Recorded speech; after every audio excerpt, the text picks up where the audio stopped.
Assalamualaikum warahmatullahi wabarakatuh. Gimana everyone kabarnya? Sehat selalu kan? Mudah-mudahan semuanya sehat selalu ya. Dan jangan lupa kalau kemana-mana tetap menggunakan protokol kesehatannya, terutama maskernya. Dan saya doakan semoga teman-teman semuanya sehat selalu dan selalu dalam lindungan Tuhan Yang Maha Esa.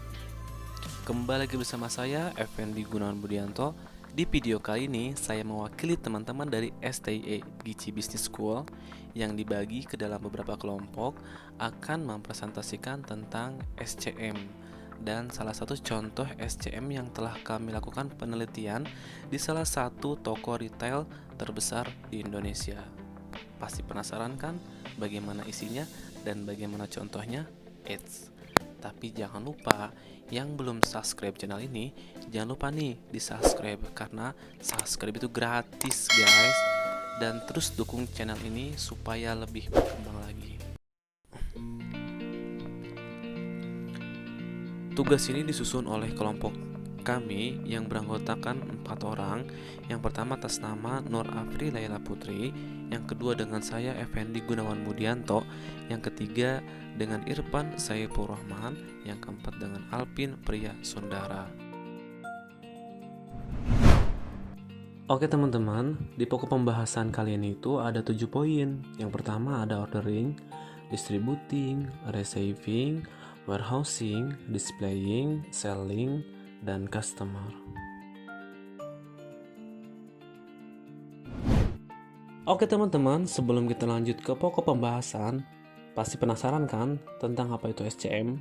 Sebelum kita ke pokok pembahasan, kita cari tahu dulu apa itu SCM.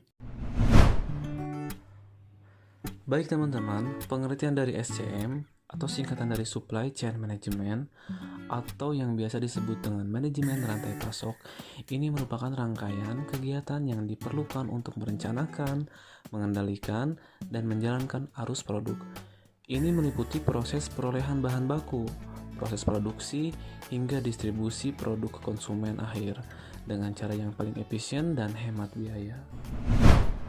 Adapun salah satu kasus contoh konsep SCM yang telah kita lakukan penelitian pada salah satu toko retail terbesar di Indonesia yang kami ambil dari PT Indomarko Prismatama.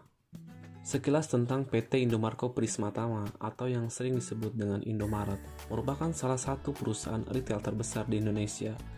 PT Indomaret ini merupakan salah satu anak perusahaan dari Salim Group yang CEO utamanya yaitu adalah Bapak Antoni Salim, dan toko Indomaret pertama yang didirikan itu adalah pada tahun 1988. Di PT Indomarko Prismatama ini ada 7 kegiatan supply chain management yang dilakukan oleh perusahaan tersebut.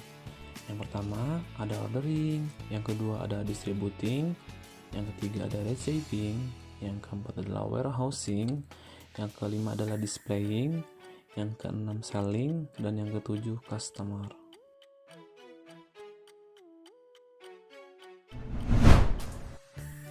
Yang pertama ada ordering, merupakan kegiatan yang berawal dari proses purchasing atau PO pre-order dari pembeli berdasarkan estimasi.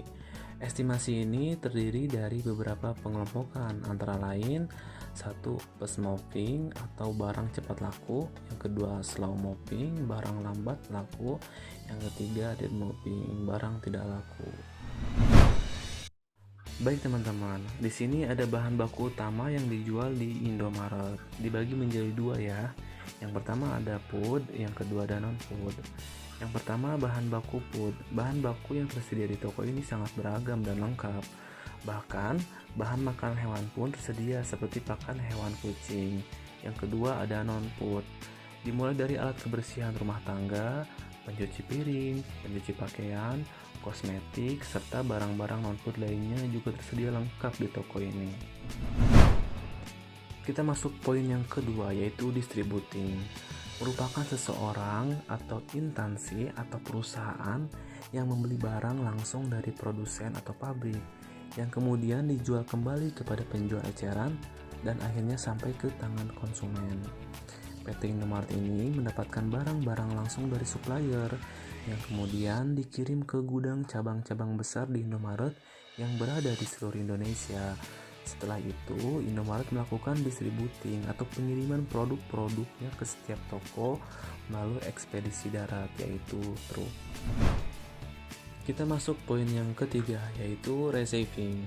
Receiving adalah proses penerimaan barang dari supplier ke perusahaan, yang mana perusahaan PT Indomaret bekerjasama atau menerima pasokan barang dari berbagai supplier, baik supplier besar maupun supplier kecil seperti UMKM. Sistem kerjasama yang dibangun antara PT Indomaret adalah sistem money supplier atau bisa disebut dengan banyak pemasok. Oleh karena itu, perusahaan juga menggunakan sistem PO, pre-order, yang dimana para supplier mengirim barang ke gudang Indomaret sesuai dengan order yang diinginkan sebelum disebarluaskan ke toko-toko Indomaret yang berada di seluruh wilayah Indonesia. Barang yang datang dari supplier disimpan dalam gudang penyimpanan milik PT Indomaret atau yang sering disebut dengan DC, Distribution Center. Kegiatan proses penerimaan barang dilakukan secara komputerisasi dan dilakukan oleh tim investigasi gudang untuk memastikan barang yang datang sesuai dan tidak ada yang rusak. Barang yang termasuk ke dalam kategori fresh seperti buah lokal dan impor itu dikirim langsung ke toko-toko tanpa ada proses pergudangan terlebih dahulu. Baik teman-teman, kita masuk ke poin keempat, yaitu warehousing atau yang sering disebut dengan gudang. Di PT Indomaret ini, gudang tentunya merupakan salah satu hal yang sangat penting guna menyimpan barang dan untuk mengirim barang pula ke toko-toko yang ada di Indonesia. Dan di gudang ini ditekankan tentang 3 poin. Yang pertama FIFO atau freeze in freeze out, yang kedua LIFO yaitu last in first out, yang ketiga expire date. Kita masuk poin yang kelima, yaitu displaying. Ini merupakan kegiatan menata barang atau produk yang disesuaikan dengan jenis-jenis barang yang akan dipasarkan kepada customer. Mendisplay barang ini mesti berdasarkan pengelompokan barang itu sendiri. Misalnya ada food, di situ ada snack, minuman, dan lain-lain. Dan yang non-food, di situ ada body care, skin care, oral care, home care, dan lain-lain juga. Kita masuk poin ke-6, yaitu selling. Di sini merupakan proses penjualan produk atau barang yang dilakukan oleh toko retail yang kami lakukan penelitian, di mana transaksi ini dilakukan di supermarket antara penjual dan pembeli, yang dilanjutkan ke dalam tahap COC, check out counter, yang dilakukan pada pos kasir atau yang disebut kasa. Baik, kita masuk ke poin terakhir, yaitu customer. Ialah orang-orang yang melakukan pembelian barang atau jasa, baik untuk kepentingan pribadi, keluarga, teman, atau kepentingan lainnya. Customer merupakan rantai pasokan terakhir, di mana mereka adalah seseorang yang menggunakan atau mengkonsumsi produk-produk yang ada di toko Indomaret. Baik teman-teman, itulah penjelasan mengenai SCM yang berada di PT Indomaret Prisma Tama. Terima kasih kepada teman-teman semua yang telah menonton video ini sampai akhir. Jika kalian suka, tinggalkan tombol like-nya ya, dan jangan lupa subscribe. Terus dukung channel ini supaya lebih baik lagi. Mohon maaf apabila ada salah-salah kata atau salah pengucapan. Dan tentunya semoga video ini bisa bermanfaat untuk kita semuanya. Amin. Sampai berjumpa kembali di video selanjutnya.